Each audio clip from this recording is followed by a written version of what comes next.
The topic is data warehouse in a relational database management system. So, what is data warehouse? It is a complete and the consistent storage of data that is obtained from a variety of different sources that are available to the end users. What is the meaning of data warehouse? Data house क्या होता है? एक database storage area होता है जहाँ पर data store होता है फ्रॉम द डिफरेंट सोर्सेज कौन से हो सकते हैं? कोई भी सीक्वल क्यूरीज हो सकती है, कोई टेक्स्ट फाइल्स हो सकती है, कोई एक्सेल फाइल्स हो सकती है। वो सारा डाटा जो होता है वो किस में इंपोर्ट हो जाता है? डाटा वेयर हाउस में। तो डाटा वेयर हाउस में सारा historical and the current data store होता है that is to be processed by the OLAP servers or the cubes, and available to the that are available to the end users, and the end users apply the queries to access that data. So next are the features of data warehousing. First feature is it is provide the fast access to the data. Second is subject oriented. Data warehouse is based on some theme. For example, some company record is based on only the sales, so data warehouse of that company is the subject of that company is on sales. And if we have the marketing record, then only the marketing record is to be recorded in the data warehouse. Education based है तो for example college का data warehouse किस पे basis होगा? Only on the education basis ही होगा। So सम theme होगा जिसके बेसिस पे हम डाटाबेस को स्टोर करेंगे। Next is time variant. Time variant क्या है कि हम मेन क्या है इसमें हिस्टोरिकल डाटा सारा जो होता है, जो करंट डाटा है वो सारा का सारा डाटा वेयर हाउस में स्टोर हो जाता है।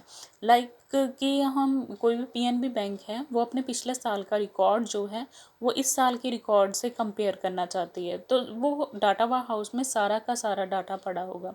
तो पीएनबी बैंक ने अपना रिकॉर्ड चेक करना है, तो पीएनबी बैंक्स जो है वो डिफरेंट लोकेशंस पे भी होंगी, और डिफरेंट लोकेशंस का डाटा जो होगा वो एक जगह पर डाटा वेयर हाउस में कलेक्ट होगा। तो डिफरेंट लोकेशन पे जो पीएनबी बैंक्स है वो किस को कंसर्न करेंगी?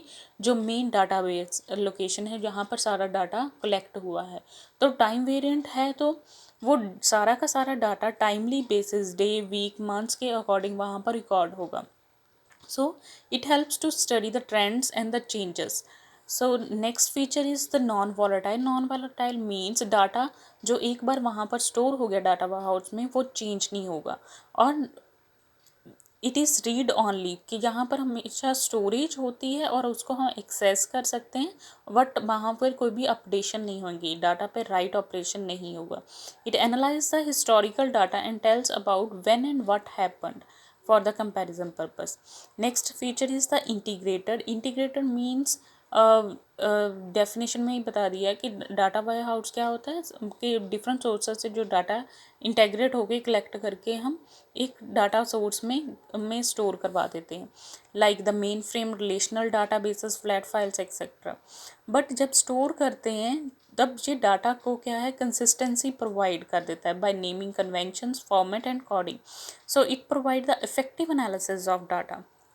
Next is it is also provide the web based feature. It does not require the transaction process and the recovery and the concurrent control mechanism. Once the data is inserted into the data warehouse, it cannot be updated or changed, because in data warehouse only the record is to be stored and it can be accessed at any time for the comparison purpose.